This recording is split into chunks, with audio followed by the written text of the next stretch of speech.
Well, after being very busy and swamped with work and kids being home and having some camera issues, I finally got around to recording my Cold Days review. So let's talk about it. This was currently, that doesn't make any sense. This was almost my favorite Dresden book. It's just behind Changes, but let's talk about this fantastic entry to the Dresden Files. So of course we open up, obviously, ramifications of Changes, Harry, being dead and then going through Ghost's story and having him come back and all the realizations of being Mab's Winter Knight, all of that. He's sort of relearning to be human again at the beginning of this book, where you get him learning to use a fork again, and you see how Mab is training him by literally trying to kill him for 77 days, I believe it was. And then she says, okay, now the fun is going to start, because she's a psychopath. So the entire beginning was great just because you are dealing a lot with the Fae, which I didn't love back in Summer Night, but I feel like this book was just a much better version of Summer Night. This actually made me like the Fae quite a bit, and just all of their intricacies and things that they're involved with. So we're in Arctis Tor. Harry's, relearning to be a person, and he's been serving as the Winter Knight now. I think it's like 6 months or so is the whole timeline here. And that comes later with when Thomas is mad at him and stuff. But he's in Arctis Tor, and we're introduced to some great new characters, mainly Kate Sith, which is just, that character just in its existence is great, and especially in Dresden Files, because my only experience with Cat Sith until this book is from Final Fantasy VII. So I know they're a little bit different, but Marster's voicing that character in this is great. He's got the whole, he just gave Cat Sith such a great voice for this book, because I do a lot of these mostly on audio now just because I love Marster's narration. But him just loathing Harry and kind of wanting to kill him, but also kind of being helpful is great. We get a lot of, crazy moments with the Fae, especially in the beginning when they're celebrating Harry's birthday. We get freaking Santa Claus is there. We've got Mab, Maeve, and her vajazzled self, as Harry says. So we get a lot of just silly nonsense happening, and also just showing feats of strength of Harry, because he has to duel an ogre and shows off some of his new powers where he basically freezes it and then shatters it. So cool. We get a lot of one of my other favorite fairy characters in Toot Toot, and sort of his military prowess now that he has. And I love how seriously he takes his responsibilities with Harry, and being in the position that he's in. And they actually save him quite a few times, because there's other fairies or little imps attacking Harry that Toot and them have to defend against. There's a few bombs that get dropped in front of Harry at some point on the road, and then there's this whole battle that happens. And Toot just takes his job so seriously, defending Harry. And again, Marster's voice for Toot Toot, if you're not doing the audiobook, at least give it a try for his Toot voice, because it's hilarious. All of this whole beginning, though, you really see how Harry's not really taking shit from anybody anymore, and he realizes that he's willing to kill, as the Winter Knight, and people shouldn't fuck with him. So Harry is really strong and not to be messed with. So then, of course, you're dealing with the two biggest things that are happening in this book is, one, Demonreach is apparently going to explode, and Mab tells Harry to kill her daughter Maeve. So of course everyone's like, well, one, how's that possible? Maeve is immortal. Bob thinks he's being set up. Everybody's kind of wondering okay, Mab we knew was crazy, but this is really crazy. Your first assignment is to kill an immortal that's also, by the way, her daughter, that's the Winter Lady, and probably stepping in line to be the ruler of winter. And it's just or the Winter Queen, I guess. And so the entire impossible task that he set out to do, obviously there's more to it. And as you're progressing through the book, we're getting moments of, Lily being the Summer Lady, who's obviously we learn was influenced by Maeve, because Maeve was actually tainted, and trying to overthrow everybody. They're sort of convincing Harry that Mab is crazy and that she was actually tainted, and that's why she's acting so weird and over the top. And no, it's Maeve, because Maeve is just a power-hungry psycho. We'll get to that. So, of course, Harry always, bearing the weight of Chicago on his shoulders, and much of the Midwest, because if Demonreach explodes, it would take out the entire Midwest, and that's not good. So we're getting to learn more about Demonreach sort of as a character, but also a place. And I might get this out of order because I don't recall exactly which happened first in the book, but at some point you actually get to see how much the Fae are actually defending the world from the outsiders. And there's like tens of thousands of troops at this border, and they've been fighting this war and pretty much being the only thing standing between them and destruction of the world if the outsiders get through. So you actually get this appreciation for the Fae, like as crazy and sexy and like all the other stuff that comes along with the Fae. You actually see that they're doing a lot of good, which is pretty cool. And I thought the whole like set piece of, I think it was like Lily was walking Harry around and showing him what all they're defending against and how they can't let Mab being tainted and all that, like the whole BS storyline that was happening. She was kind of just showing Harry what they're really defending against and what's at stake. So that all that stuff was awesome. We of course later on get this fantastic moment with Harry and Thomas when it's just that Thomas is so mad at Harry for not telling him that he was alive, and that he was like, my brother wouldn't have done that. He would have came and saw me or reached out to me. He wouldn't just be sitting around for 6 months, like not talking to me. So they have this bro moment where they're kind of like pissed at each other, but so happy to see each other, and then they hug it out.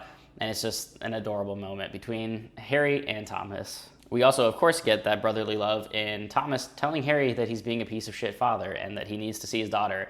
And he doesn't care what excuses he has. He needs to be there for Maggie because he is her dad, and he can't just stay away from her trying to protect her or whatever, he wants to play it off as. He needs to be there. As I said, when we're learning more about Demonreach as the character and the place, because Demonreach, the island, obviously, Harry spent a lot of time on, but also you meet like Demonreach, the character. There's, the entity of Demonreach, and he takes Harry essentially down into like the center of Demonreach, down like a bajillion stairs, to where all of these really nasty creatures are being held that are worse than the Nagloshi. There's like 3 or 5 Nagloshi down there or something, and Demonreach is like, yeah, like that's nothing. Like there's way worse shit down here than that.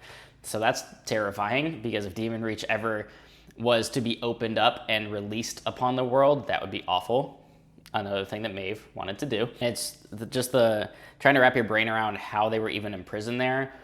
I might get it wrong, but it was like the original Merlin simultaneously through multiple timelines, like created the barriers to actually create this prison. So just the whole like mind, like time warp of magic, whatever happened to bind these creatures there is kind of insane, because just to be that strong and have to do it in like multiple timelines is kind of crazy. Harry, of course, learns about the parasite in his brain that is causing all of his headaches.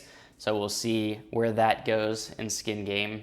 I'm obviously recording this after I've already read both, but I will talk about that more in Skin Game. And you have a lot of dynamic between, Harry now being the Winter Knight and Fix of the Summer Knight, because Fix is there to defend Lily. As the story unfolds, that at some point, reluctantly and as much as they don't want to, they're going to have to fight, because that's just the nature of the game. You're the Winter Knight, you're the Summer Knight, you're at war. It's going to happen at some point, so that sucks. There's some more being revealed about Harry now too as the Winter Knight, and just sort of like the demon inside him almost, or like the creature that you don't want to just let take over, which comes out in like a conversation with him and Thomas when Harry is apparently looking at Molly as if she's food, and Thomas is like, dude, like talk to me about that, because I get that. I'm a fucking vampire, but like that's what you look like right now. Stop it. Let's work this thing out. But of course we also get this meeting later that happens at Mac and Nally's pub, which up until now, hasn't ever been attacked. It's, sort of like a safe, neutral ground. People always go, even freaking Ortega met with Harry there. So it's just a place that doesn't get attacked. And of course, they're having this meeting there. I believe it was Thomas, Harry. I don't think Fix was there, and Mac was there. Mist starts to roll in, and you just get this sense of dread. And everyone's like, okay, somebody's coming. And this is like before you actually learn what the outsiders really were in this book. One of them attacks and is just tearing the place up. Harry's fighting back and forth with it, and actually like infuses his fuego with his winter powers, and it comes out as this like epic blue flame, which is super cool. But like Mac's fighting, Thomas is fighting. This is when the outsider calls Mac a watcher. So obviously there's more to Mac than we know about. Of course, like he's not just this random bartender that happens to host a neutral ground where all of these supernatural creatures go to for, treaties and to get warm beer because they're weird. Obviously there's more to Mac than we know. And throughout this book, you learn a little bit more about him, but he's so unwilling to speak about whatever is in his past or who he was. He won't tell Harry anything. He's like, I'm out. That's just not me anymore. Like, I'm not going to talk about it. Harry, of course, being Harry, he called the Nagloshi Shag Nasty. He, of course, calls the outsider Shark Face. There's also this other potential big problem with Harry is that he's not invincible. He's not indestructible, but he's kind of like stopped feeling pain, which, I mean, I don't remember if it was parts of this book and or Skin Game where Butters is like, dude, you're still like a person. You might not be able to feel pain, but you could still get hurt, and that's going to cause you serious problems because you're going to think that you're fine, and you're very clearly not. So Harry's going to have to be careful with that because he could lose appendages or something and like not even feel it, and then, work his body too hard and literally like kill his human body, but not feel the pain. So like he's going to have to be careful with that kind of crap. All right, so then of course, getting toward the end, as they're trying to get to Demonreach, the Wild Hunt shows up, and Harry actually has to fight freaking Santa Claus and the Earl King, which he wins, and then assumes control of the Wild Hunt. I was like, damn, Harry's kind of a badass. Of course, you learn later, Santa Claus is just like, yeah, we let you win that one. Like, come on now. I just think Santa being part of the Wild Hunt is hilarious, and he fights with like this giant-ass sword. It's great. So Harry sort of assumes the Wild Hunt to battle at Demonreach because there's this whole fairy thing happening. They learn that Maeve is kind of going insane. You get to, the ultimate finale of this book, which is truly epic in all sense of the word. And like everything that I've already talked about is kind of why this is rivaling Changes for me, and the ending almost got it right up there because it's damn near as impactful as Changes was. Because you have this whole scenario of like, Harry summons Mab, and Mab is, of course, just like, Maeve, what are you doing? Like, how are you being this crazy? And everyone's kind of learning that, Harry fights Fix, doesn't kill him, but he, like, sticks a pin in his arm or whatever, the iron, whatever the material was to kind of, like, neutralize him. And Maeve, this entire time, is essentially, like, glamoring Lily and showing her, like, a fake reality and showing that Harry killed Fix and makes Lily go insane. She's throwing up pillars of flame everywhere. But Mab gets there, and Maeve is just like, look, I'm taking over. Like, how dare you, prepare Sarissa to take over instead of me? And so then Maeve, of course, pulls out a gun and shoots and kills Lily. And because of, I guess, how the passing of the torch works, that passes directly to Sarissa. So now Sarissa takes the mantle of the Summer Lady, which Maeve is just laughing maniacally, like, I took her from you, like, she'll never be yours, because now she's, the Lady of Summer.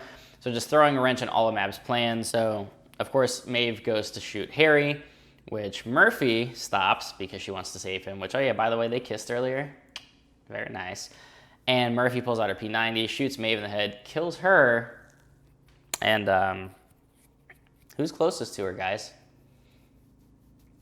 Molly holding up the veil right behind Maeve. And Molly becomes the Winter Lady, and that's terrible. So, I mean, this book ends with this crazy shit happening. Sarissa gets taken with Summer. Harry sort of works things out with Fix and understands that Mab was actually trying to, stop Maeve from this hostile takeover. And, of course, she goes down. Molly's there. And then Mab kind of explains to Harry, like, of course I had, an insurance policy. I wanted, so-and-so to be in these places in case something happened.